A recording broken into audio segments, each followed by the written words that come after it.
ለወጣቶች በተለይ ለወጣቶች ሊሆን የሚችል ለምን ተፈጠረ? ያ የተፈጠረለትን ደግሞ ዓላማ እንዴት እንወቅ በሚለው ላይ እስቲ ሀሳባችንን እንለዋወጥና እስቲ እናንተ ውስጥ አንድ እውነት መናገር የሚችለው የትኛውም ሀሳብ ይህን ነገር በደንብ ስሙኝ እንድትሰሙ እፈልጋለሁ። የትኛውም ሀሳብ መነሻ አለው። የትኛውም ሀሳብ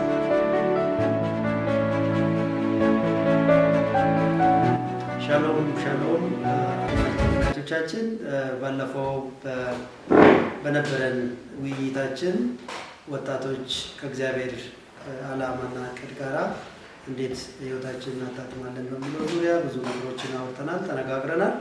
ዛሬ ደግሞ ለምን ተፈጠርኩ፣ የተፈጠርኩለትስ ዓላማ እንዴት ልወቅ በሚል ርዕስ ከባለፈው የቀጠለን ውይይት ከወንድሜ ደምስ ጋር እናደርጋለን።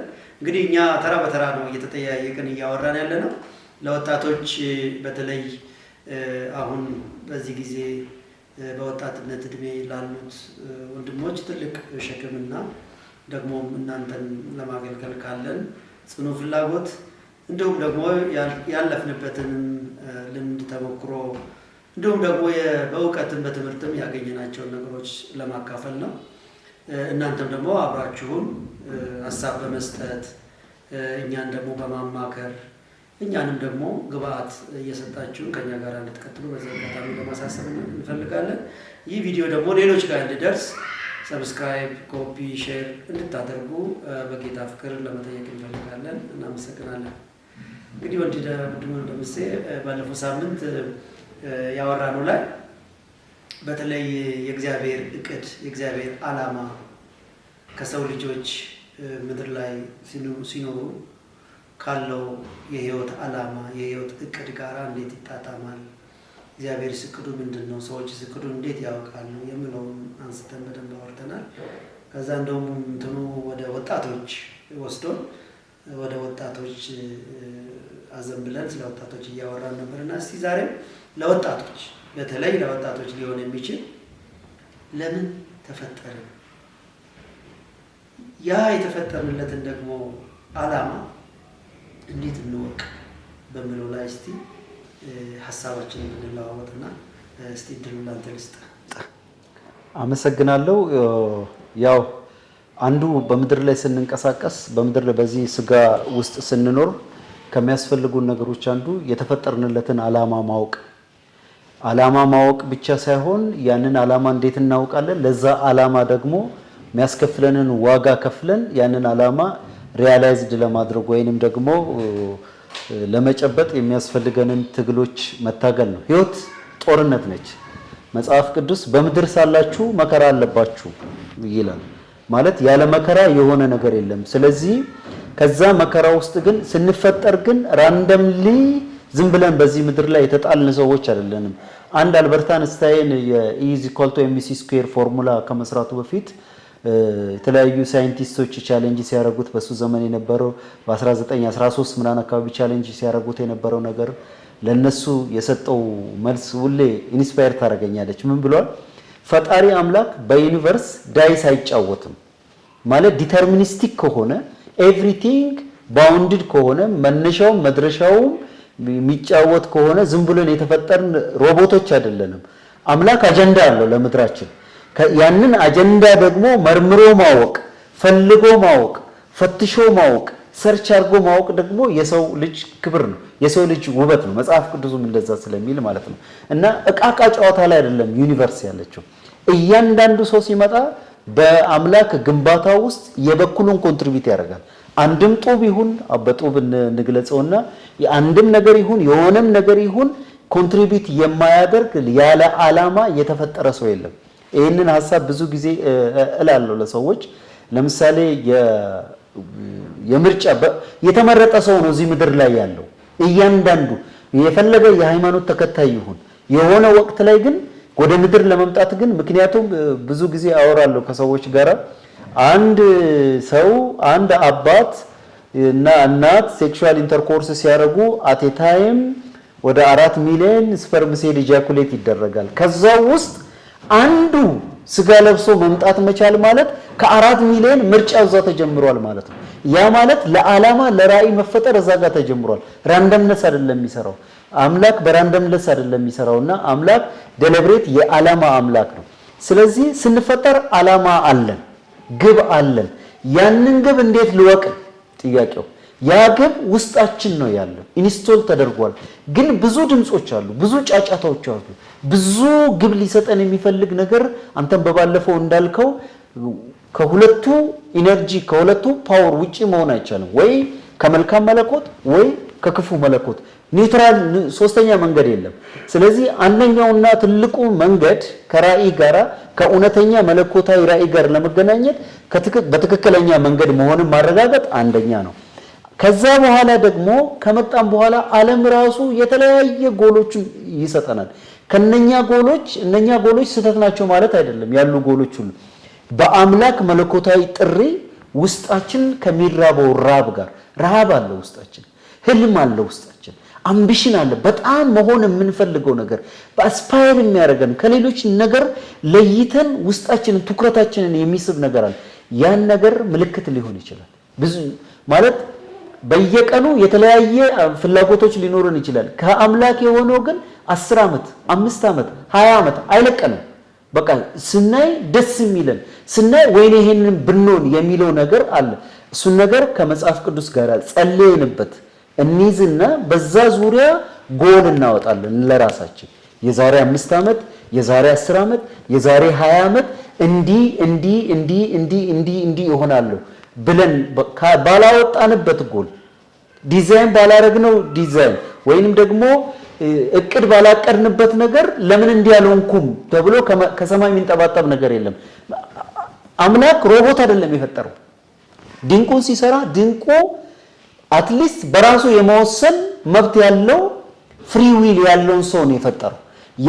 በዛ ፍሪ ዊልህ ከአምላክ የተገኘ መሆኑን ካረጋገጥ ውስጥህ የሚራበውን ነገር መሆኑን ካወቅ ለአንተ ብቻ ለግል ኢንተረስት አንተ በሰዎች ዘንድ እንድትታይ ሳይሆን ማህበረሰቡን፣ ህብረተሰቡን፣ አካባቢህን፣ ሀገርህን የሚጠቅም ነገር ለዛ ኮንትሪቢዩት የሚያደርግ ነገር መሆኑን ካወቅ ጎል ታወጣለህ። በዛ ዙሪያ እቅድ ታወጣለህ። የዛሬ 10 ዓመት የዛሬ 5 ዓመት የዛሬ 20 ዓመት እንዲህ መሆን ፈልገው የተጻፈ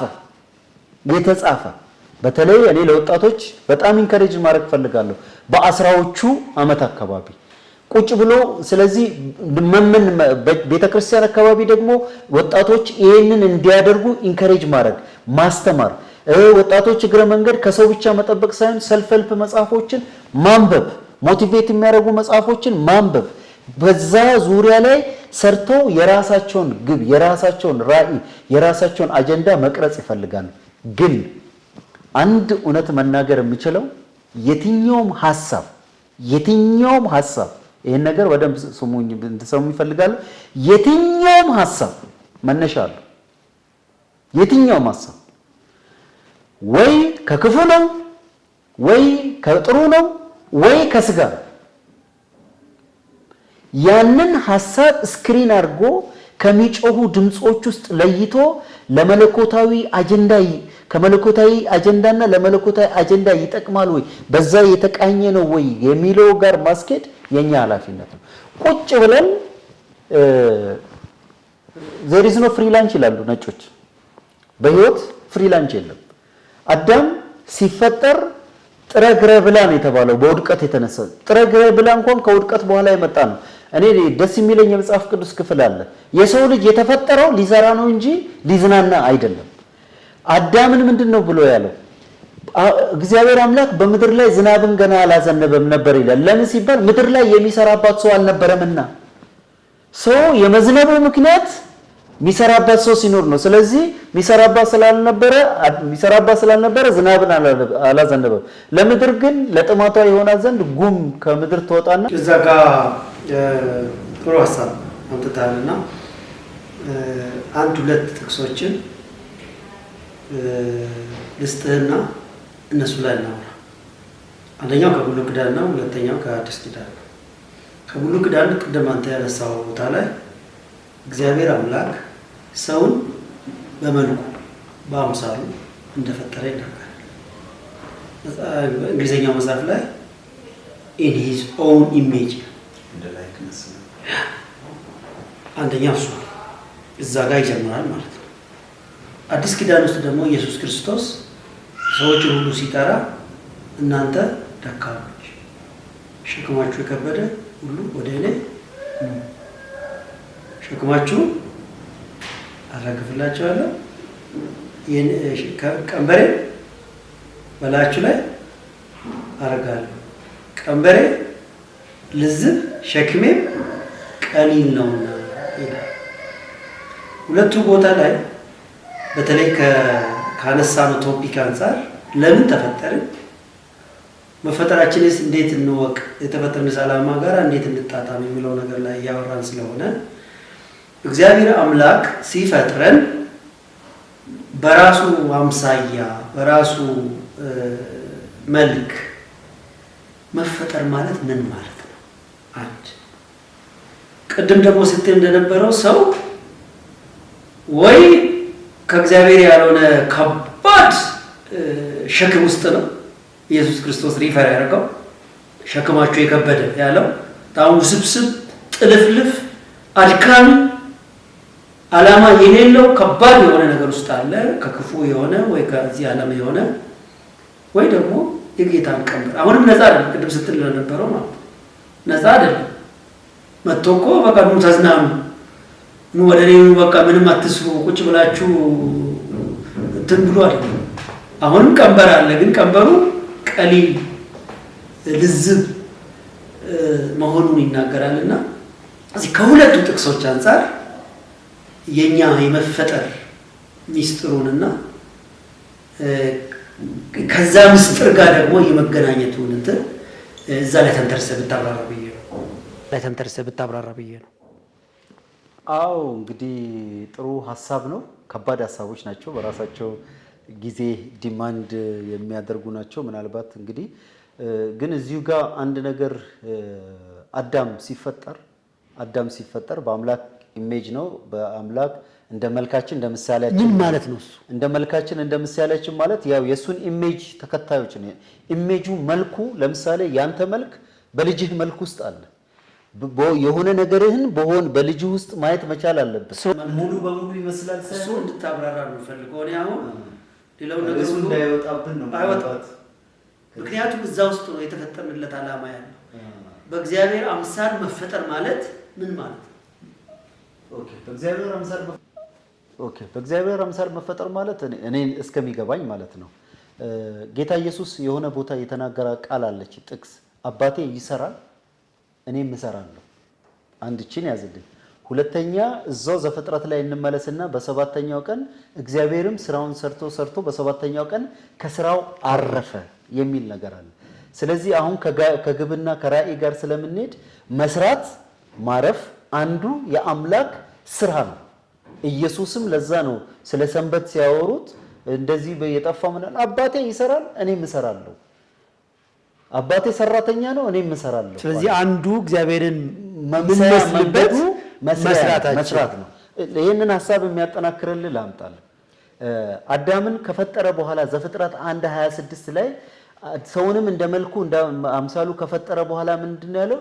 ምድርንም ግዟት ሙሏት ነው አይደለ? ብዙ ተባዙ ምድርንም ሙሏት ግዟትም ነው አይደለ የሚለው። ግዟት የሚለውን እንግሊዘኛውን ሄደን ብናነብ በጣም ደስ ይለኛል። እኔ በቃል አድማጮቻችን ማንበብ ይችላሉ። ሪፕሌኒሽ ዘ እርዝ ነው የሚለው። ምድርን ብዙ ተባዙ ምድርንም ሙሏት ግዟት። ግዟት የሚለው ቦታ እንግሊዘኛው ወይንም ደግሞ ላቲኑን ወይንም ደግሞ ዕብራይስጡን ሄዳችሁ ብታዩት መግዛት የሚለው ሪፕሌኒሽ ማለት ሪ የሚለው ሪአድሚት ሪወርክ የምትለው ቃል እንግሊዘኛ ምንድነው የምታሳየው? እንደገና አበጃጃት ማበጀት አበጇት። ያ ማበጀት ማለት ዲስኦርደር። እግዚአብሔር በመጀመሪያ እግዚአብሔር ሰማይና ምድር ፈጠረ። ምድርም ባዶ ነበረች፣ አንዳችም አልነበረባት። ባዶ ከነበረች አንዳችም ካልነበረባት ሪፕሌኒሽ ማድረጉ ከየት መጣ? ይሄ ቮካ የነበረ ዲስኦርደር የሆነ የተበላሸ ነገር አለ ማለት ነው። ስለዚህ አዳም ሲፈጠር ኤደን ገነት ፍሬዋን እንዲበላ ብቻ አይደለም። አይልም መጽሐፍ ቅዱስ። ገና ከመፈጠሩ የፈጠረው ቀን ሔዋን ሳትመጣ ያለው ምንድነው? ብዙ ተባዙ፣ ምድርንም ሙሏት፣ ግዟትም፣ ሪፕሌኒሽ አድርጓት፣ አስተካክሏት፣ ኦርደር አድርጓት። ችግሩ ምንድነው? በመውደቁ የባሰ ሜስን አዲስ ችግርን ሞት የሚባለውን ወደ ዓለማችን አስገባ። ስለዚህ የመፈጠር አንዱ ዓላማ ለመስራት ነው። ለመስራት ነው። ምን አይነት ስራ ነው የምንሰራው? የአምላክ ስራ፣ አምላክ የሰጠን ስራ አለ።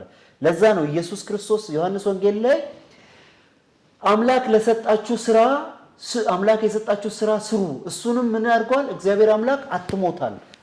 ያ ስራ ምንድነው ነው? ያ ስራ የአምላክን ፍቅር፣ የአምላክን በጎነት፣ የአምላክን ቸርነት፣ የአምላክን ርህራሄ፣ የአምላክን ለሌላው መቆረስ አንድያ ልጁን አሳልፎ እስኪሰጥ ድረስ ዓለሙን ወዷል እንዲለ ለሌሎች የመትረፍ ሌሎችን አድሬስ የማረግ ሌሎች ሰዎችን ከገቡበት አዝቅት የማውጣት ሰዎች የገቡበትን ኬዎስ ኦርደር ወደ ማድረግ ወጣቶችን ከሚገቡበት እንትኖቹ ወዝንቅ እንትኑስ የህይወት እንትኑስ አውጥቶ ስትሬት የሆነ ላይፍ ስታይልን እንዲኖሩ መርዳትን ይጨምራል። ስለዚህ መስራት እንድንሰራ ነው። ያንን ስራ ግን እንዴት እናገኘው ነው ጥያቄው። እንዴት እናገኘው? በመጽሐፍ ቅዱስ ምሳሌ መጽሐፍ ላይ ሲናገር የሰው ልብ ጠሊቅ እንደ ባህር ጠሊቅ ነው ይላል። ምን ትጉም የሆነው ከዛ ውስጥ ቀርቶ ያወጣዋል። ራእያችን ውስጣችን አለ፣ ኢንስቶል ተደርጓል። ባዶ ተብሎ ራሳ ሆኖ የመጣ ባዶ ሆኖ የመጣ ሰው የለም። ያንን ነገር በጸሎት የአምላክን ቃል በማንበብ ብዙ ደግሞ ሰልፍ ሄልፕ መጽሐፎችን በዚህ በኢንፎርሜሽን ዘመን በጣም ብዙ ቆንጆ መጽሐፎች አሉ። እነኛ መጽሐፎች በማንበብ ጥሩ አስተማሪዎችን፣ ጥሩ ሰባኪዎችን የአምላክን ቃል ቀናውን የሚያስተምር መኖር ብር መሰብሰብ አይደለም። መኖር ሐመር መኪና መንዳት ወይንም ደግሞ አሁን ቴስላ መኪና መንዳት አይደለም። መኖር በገንዘብ ብዛት አይለካም። መኖር በሀብት ብዛት አይለካም። ያ ቢሆን ኑሮ ሲዩሳይድ ነጮቹ ጋር ሲዩሳይድ ሴሌብሪቲ ጋር ድራግ አዲክትድ ባልሆኑ ነበር። የመኖር ትርጉሙ መለቀቅ ነው። የመኖር ትርጉሙ መለኮታዊ ራእይን ሰዎች ላይ ሼር ማድረግ ነው። የመኖር ትርጉሙ ሰዎች የመኖር ትርጉሙን እንዲያገኙ ማድረግ ነው። ስለዚህ ምናልባት አስፍቼው እንዳልሆን ከርዕሱ መጥቼ እንዳይሆን ይሄንን ነገር ወጣቶችን ማድረግ አለባቸው፣ ለወጣቶችን ማድረግ አለብን የሚል ነው። እኔ ብዙ ጊዜ ከሰዎች ጋር ሲከራከር የህይወት ኢንዲኬተሮች አሉ። ዴቨሎፕመንት ፕሮግራም ላይ ኢንዲኬተር የምንላቸው አሉ። የሆነ ነገር ከግብ መድረስ አለመድረሱን ጌጅ የምናደርግበት ነው አይደለ? ኢንዲኬተር የህይወት ኢንዲኬተር ኢኮኖሚክ ዴቨሎፕመንት ብቻ አይደለም። የህይወት ኢንዲኬተር ብዙ ገንዘብን ማካበት አይደለም። የህይወት ኢንዲኬተር በየሞሪሺየስ ወይንም ደግሞ የሆነ ደሴት ላይ ሄዶ መዝናናት አይደለም። ያው ውሸት ነው።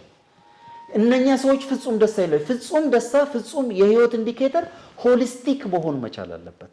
ሁለገብ ሁለንተናን ያደረሰ ኢሞሽናልን፣ ሳይኮሎጂውን፣ ማህበረሰባዊውን፣ መንፈሳዊውን፣ ስጋዊውን ሁሉ አድሬስ ያደረገ መሆን አለበት። በሶሻል ሚዲያ ላይ ወይንም ደግሞ በምድራዊ ሚዲያ ላይ የምናየው ነገር በሙሉ እንደ እውነት መውሰድ የለብንም። ይህንን ስንረዳ ከራእያችን ጋር ስንገናኝና ለምን እንደምንኖር ስናረጋግጥ የህይወት ጣዕሙን እናገኛለን ብዬ አስባለሁ። ምናልባት ወዲና ወዲያ በተለይ ከዘፍጥረት ላይ ያለውን ሀሳብ በጥሩ ሁኔታ ነው የገለጽኩት። ከዛ የተለየ ሀሳብ የለኝም። ለምንድነው ያኛውን ሁለተኛውን ኢየሱስ ክርስቶስ ያነሳሁት? የብዙዎቹ ወጣቶች ችግር ውስብስብ ነገር ውስጥ መግባት ነው። መጽሐፍ ቅዱስ ሲናገር የዚህ ዓለም ትዳር በሚመስል ነገር ራሳችን እንዳናጠላልፍ ይነግራል። ያ ከባድ የሆነ ውስብስብ የሆነ ልንወጣበት የማንችለው ነገር ውስጥ ይከተላል። በተቃራኒው ኢየሱስ ክርስቶስ ወደ እኔ ኑ ሸክሜን በላይ የተሸከሙ ሸክሜ ቀንበሬም ልዝብ ሸክሜም ቀሊል ነውና ብሎ ሲል እግዚአብሔር በጣም ቀላል የሆነ ዱዌብል የሆነ ውስብስብ ያልሆነ ሰላም የሆነ ነገር ነው እየጠራን ያለው። እሱ እንደሚሰራ እንድንሰራ ነው። ቅድም በጥሩ ሁኔታ ገልጻል። አንዱ ጥሪያችን ለሌሎች እንድንተርፍ ነው። በዚህ ምድር ላይ ምንድነው የምንሰራው? ሰዎች ሊሉ ይችላል።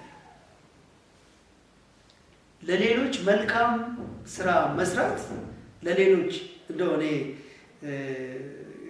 ያው እንግዲህ የኢኮኖሚክስ ትምህርት ስንማር አንዱ ቢዝነስ ኢንቲቲን ሊድ ማድረግ እንዴት ይቻላል፣ እንዴት የኢኮኖሚ ነገር እናልፋለን። ለምሳሌ አንድ ወጣት ምግብ ቤት ወይም ደግሞ ኮምፒውተር ቤት ከፍቶ ሲሸጥ ዓላማው መሆን ያለበት ሌሎች በኮምፒውተር ወይ ጽሁፍ ወይም ደግሞ በምግቡ ተጠቅመው ወይ በልተው እንዲረኩ ነው እንጂ መሆን ያለበት ገንዘብ ማግኛ መሆን የለበት። ሰርቪስ ዴሊቨሪ ሰርቪስ ዋናው ሌሎችን ማርካት፣ ለሌሎች የምንሰጠው አገልግሎት ሌሎችን ሳቲስፋይ የሚያረካ ነው መሆን ያለበት። አንዳንድ ጊዜ ከፈረሱ ጋሪው ቀደመ እንደሚባል ኢኮኖሚ መለኪያ ያደረጉና ቅድም እንዳነሳው ገንዘብ ለማግኘት ቢዝነስ ይጀምራል። ገና ከሀሳቡ ከጥንስሱ ይሄን ቢከፍት ያበላል ያዋጣል በሚል ነገር መሄድ የለባቸው ወጣቶች። እንዴት አድርጌ የማህበረሰቡን ችግር የማህበረሰቡ ውስጥ ያለውን ክፍተት እንዴት ልሙላ ተብሎ ነው ቢዝነስ የሚጀምረው። ለምሳሌ እነሱ ንግድ ስራ መስራት የፈለጉበት አካባቢ ማህበረሰቡ ምን ይፈልጋል፣ ምንስ ነው የሌለው፣ ምንድነው የጎደለው የሚባል እንግዲህ የገበያ ጥናት፣ የማርኬት አሴስመንት፣ የፍላጎት ጥናት ወይም ደግሞ ኒድ አሴስመንት ብዙ ነገሮች ይሰራል በኢኮኖሚክስ ስንማር። ያ እኛ ሪስፖንድ የምናደርገው ለፍላጎቱ እንጂ ለገንዘቡ አይደለም። ያንን በሚፈለገው ስታንዳርድ አገልግሎት ስንሰጥ ለሌሎች ሪዋርድ ያደርገናል ቢዝነሱ። መጽሐፍ ቅዱስ ስለሱ ነው የሚነግረን። ለምሳሌ ትምህርት ብዙ ወጣቶች አሁን ሃይ ስኩል እና ዩኒቨርሲቲ ያሉ ወጣቶች በዚህ አጋጣሚ ሊሰሙን ይችላሉ። ትምህርት ለማወቅ ነበር እኔ የማጠናው እንጂ ውጤት ለማምጣት አይደለም። በቃ ይሄ ያመጣለሁ ብለን ካጠናን ብዙ ጊዜ ምን ይባላል ለምሳሌ ታስታውሳለና ለፈተና የሚያጠኑ ልጆች ኢሴሊሲ ያልፉ፣ እንዲሁ ደግሞ ለእውቀት የሚያጠኑ ልጆች ኢሴሊሲ ያልፋሉ። ምክንያቱም የኢሴሊሲ እና እነዚህ ስምንተኛ ክፍል ኢሴሊሲ የሚለኩት የተማሪውን አጠቃላይ እውቀት ነው እንጂ የሚለኩት የሳብጀክቱን ላይ ምን ያህል ተረዳ የሚለውን የክፍል ትምህርት አይደለም አይደል? ስምንተኛ ክፍል አሁን የ7 እና የ8 ነው የተፈተነው። 12 9 10 11 12ቱን አንድ ላይ ነው የተፈተነውና ብዙ ጊዜ አጠቃላይ የህይወት እውቀት የህይወት ተሞክሮ ከአንዲት ቁንስል ከሆነች ኢኮኖሚ ጋር ማገናኘት ወጣቶችን ይዟቸው ይሄዳል። በቃ ገቢ ማግኘት ነው፣ ሀብታም መሆን ነው። ትምህርት የምማረው አንድ አይደለ የአንዱ ማህበረሰብ አሁን በዚህ ቪዲዮ ላልጠራ እችላለሁ እና ስም አባቱን ከዛስ የሚል ሰምተህ ከሆነ ከዛስ ሰውዬው ቁጭ ብሎ ጫቱን እየቃመ እንትን ይጠጣል፣ ወጣቱ ማለት ነው። ኮካ እንትን እያለ አሁን እዚህ ጋር ቁጭ ብለህ እኔ ያው እንትን ነው የሰማሁት በዩቲዩብ ላይ እዚህ ቁጭ ብለህ ከምትጠጣ ከምትትን ለምን ተነስተህ ትምህርትህን አታጠናም? ከዛስ ይለዋል። ጥሩ ውጤት ታመጣለህ፣ ከዛስ ዩኒቨርሲቲ ትገባለህ፣ ከዛስ ትመረቃለህ፣ ከዛስ ጥሩ ስራ ትቀጠራለህ፣ ከዛስ ቁጭት ብለህ የምትፈልገውን ነገር ታደርጋለህ። አሁንስ ቁጭ ብያለሁ እንዴ የምፈልገውን እያደረግኩ ያለሁት የሚል ጋር ይሄ አይደለም ህይወት ይሄ አይደለም። የምንማረው ለማወቅ የምንማረው በጥሩ ደሞዝ ለመቀጠር አይደለም። የተማረ ሰው በጥሩ ደሞዝ ሊቀጠር ይችላል፣ ግን የምንማረው ለማወቅ። አሁን ፐርሰናል ዲቨሎፕመንት ላይ ወጣቶቹ እየሰሩ አይደለም። ራሳቸውን ማሳደግና የትም ቦታ ላይ ፊት አደርጋለሁ ብሎ አይደለም ራሱ ላይ ኢንቨስት የሚያደርገው። ከዛ ይልቅ በአቋራጭ ወይ ገንዘብ ማግኘት ወይ ስልጣን ማግኘት ወይ የሆነ የሚፈልጉትን ቁሳዊ ነገር ለማምጣት ነው የሚሰራው። አሁን ቸርች ውስጥ ያለው ችግር እሱ አንዱ ይሄ ነው። የእግዚአብሔር ሰዎች ነን፣ ነቢይ ነን፣ ምን ነን በሚሉት ግን አላማቸው ጥሩ መኪና መንዳት፣ ጥሩ ቤት መገንባት፣ ጥሩ ቤተሰብ ሊኖራቸው ይፈልጋሉ። ግን ገንዘብ ለመሰብሰብ ያልሆኑትን ሆንን እግዚአብሔር ያለውን አለ የሚሉት ለዛ ነው። በፖለቲካው የምናየው እሱ ነው። እንደምንም በሆነው በፖለቲካ የሆነ ስልጣን ላይ ይወጣል። ህዝቡን ሲበድል ኢቭን የፓርቲያቸውን ዓላማ እንኳን በትክክል የማይተገብር ህዝብን የሚያሳዝን የተሰጠውን ኃላፊነትና ስልጣን ተጠቅሞ ገንዘብ ለመሰብሰብ የሚሰራ ስንቱ ካድሬ አለ።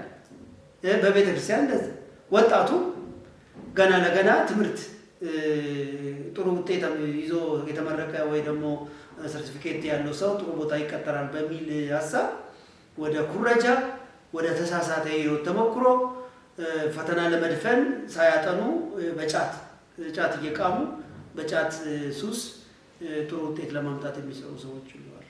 እሱ የህይወት ግብ አይደለም ማለት ነው። ስለዚህ የተፈጠርንለትን ዓላማ ለማግኘት ከፈለግን አንደኛ በራሳችን ላይ ኢንቨስት ማድረግ አለብን። ወንድሜ በደንብ ገልጾታል። ማንበብ ካለብን ማንበብ አለብን ለማወቅ። መስራት ካለብን በደንብ ነው መስራት ያለብን ለውጥ ለማምጣት።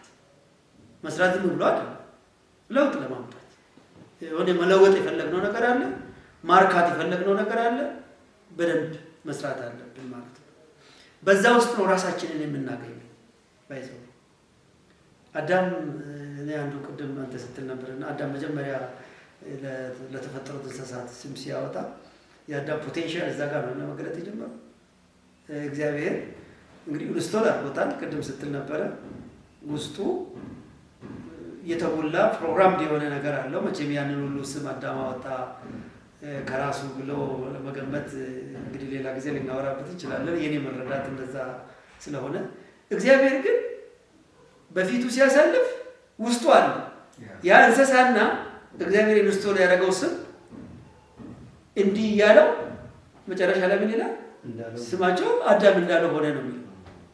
ሉክ እዛ ጋር ፖቴንሻሉ እንዴት እንደወጣ እግዚአብሔር ደግሞ የኦፖርቹኒቲ ያመጣል። ወይዘው እግዚአብሔር አንዱ ወደው እንደ እግዚአብሔር አጋጣሚን የሚፈጥር እንደ እግዚአብሔር አጋጣሚን የሚጠቀም አምላክ እኔ አይቻልም። እግዚአብሔር አንዱ የምታደንቅለትና የምትወድለት ብትሉኝ ህይወቴን እግዚአብሔር አጋጣሚዎችን በመጠቀም ለውጦኛል። አጋጣሚዎችን በመፍጠር እኔን ጠቅሞኛል። ኦፖርቹኒቲ የማይጠቀም ወጣት አይደለም። ኦፖርቹኒቲ ደግሞ በየቀኑ ነው የሚገጥመው።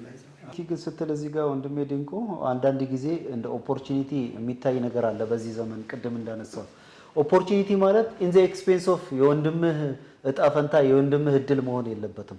ኦፖርቹኒቲ ሰዎች ሳይሆን የስራ አጋጣሚ ነው። አሁን ምን ይደረጋል? ለምሳሌ ሰውን ጥሎ ማለፍ፣ ሰውን ረግጦ ማለፍ፣ ሰዎችን ዲስፌም ማለት that's not opportunity። ይሄንንም በጥንቃቄ ሊወሰድበት ይገባል። አንዳንድ ጊዜ ቅድም ብለሃል፣ እኔ በጣም ብዙ ታዘባለሁ። የመኖር ትርጉሙ ገንዘብ መሰብሰብ ከሆነ፣ የመኖር ትርጉሙ ለታይታ ከሆነ፣ የመኖር ትርጉሙ እኔ በልቼ እኔው ልሙት ከሆነ ያ ህይወት ቢቀርብኝ ይሻላል። አይ ፕሪፈር አያስፈልገኝም ማለት አይደለም። የህይወት ትርጉሙ መለኮት አምላክ የሰጠንን ራዕይ መኖር ማለት ነው። ሪያላይዝ ማድረግ ማለት ነው። ለሌሎች መድረስ ማለት ነው። ውድ አድማጭ ተመልካቾቻችን ዛሬ እንግዲህ የነበረንን ሀሳብ በዚህ መልኩ እኔና ወንድሜ ደምስ ወደ እናንተ ለማድረስ ሙከራ አድርገናል። እናንተም ደግሞ በስር በምታዩቸው ስልኮች እኛ ጋር መደወልና ተጨማሪ ማብራሪያ ከፈለጋችሁ እኛን ማግኘት ትችላላችሁ። እንዲሁም ደግሞ እኛን ባላችሁ ፕሮግራም ላይ መጋበዝ የምትፈልጉ በማንኛውም ሰዓት እኔም ጋር ደምሴም ጋር መደወልና እኛን ማግኘት ትችላላችሁ። በተጨማሪ ደግሞ በስር ባለው ኮሜንት ላይ ብትጽፉልን ኮፒ፣ ሼር፣ ሊንክ ማድረጉን ሳትረሱ ሀሳቡን ለሁሉም እንዲደርስ እንድታደርጉ በዚህ አጋጣሚ ጥሪያችን ማቅረብ እንፈልጋለን። ስላዳመጣችሁ እናመሰግናለን። እግዚአብሔር ይባርካችሁ።